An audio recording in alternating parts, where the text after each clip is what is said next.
Data science is not just an algorithm, technique, some tool or programming language. In fact, in any data science assignment, the first step involved is always about understanding the business problem at hand and defining the objective. It is only after this that steps like data processing, analysis, algorithm are applied to meet the needs of the business objective. Through our industry case studies as part of the 8-week data science course, we aim to take you through the entire life cycle of a data science assignment, from defining the business objective to data processing and analysis to selecting the right machine learning technique and finally communicating prototyping the solution. Let me walk you through one such example and explain to you what I mean by that. Many of these restaurant search and discovery providers like Zomato, Yelp, they provide personalized recommendations of restaurants to their customers based on the customer preferences. One example is given here on this slide, and this is on similar lines as the product recommendations that you must have seen when you buy something on Amazon. Now, what kind of business problem these restaurant recommenders really solve? Actually, personalized recommendations of restaurants can help drive customer engagement and even attract new customers for a restaurant portal like Zomato. Imagine you like Vietnamese food and you go to a restaurant portal and you see Vietnamese restaurant recommendations. That surely can be a very, very pleasant surprise for you, right?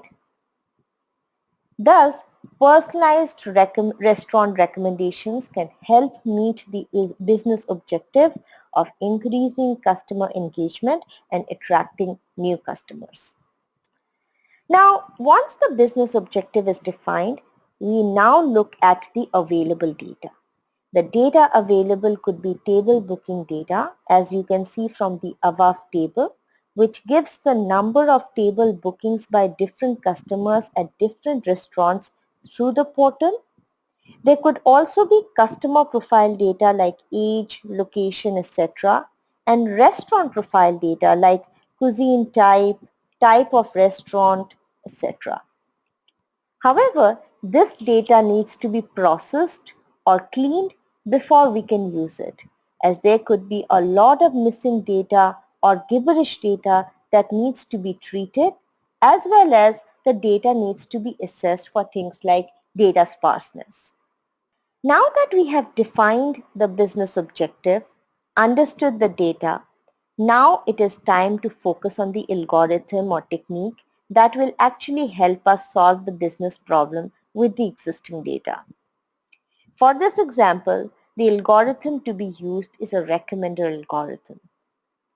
Without going into the details, a recommender algorithm predicts the preference, usually given by a score, of a user, customer in this example, for an item, restaurant in this example. So, in this example, for a new customer 4 who recently visited and rated favorably restaurant A on the portal, the recommender algorithm is likely to predict a higher preference of restaurant C compared to restaurant B, and therefore is likely to recommend restaurant C to customer 4. Hopefully, through this example, you can now appreciate how an algorithm is a means to solve for a business problem. It is also very important to understand the intuitive meaning behind what an algorithm does, so that we apply the right algorithm and use it well for a given business problem, instead of just applying it blindly.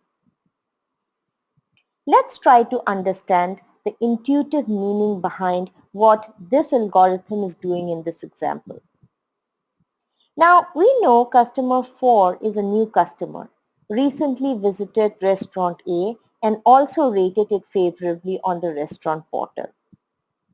With a very simple measure called a similarity score, we can actually measure the similarity of restaurant A to restaurant B and C.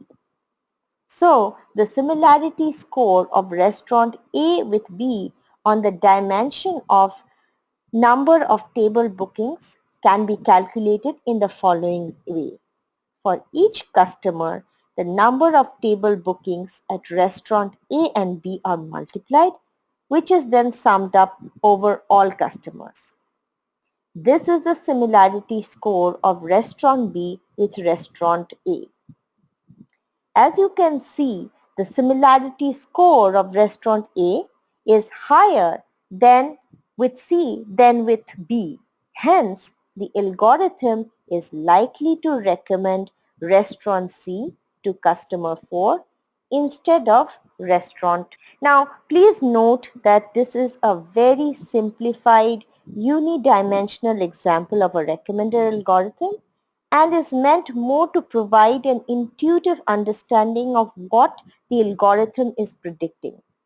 In practice, a recommender algorithm takes in multiple dimensions and linkages to come up with its predictions.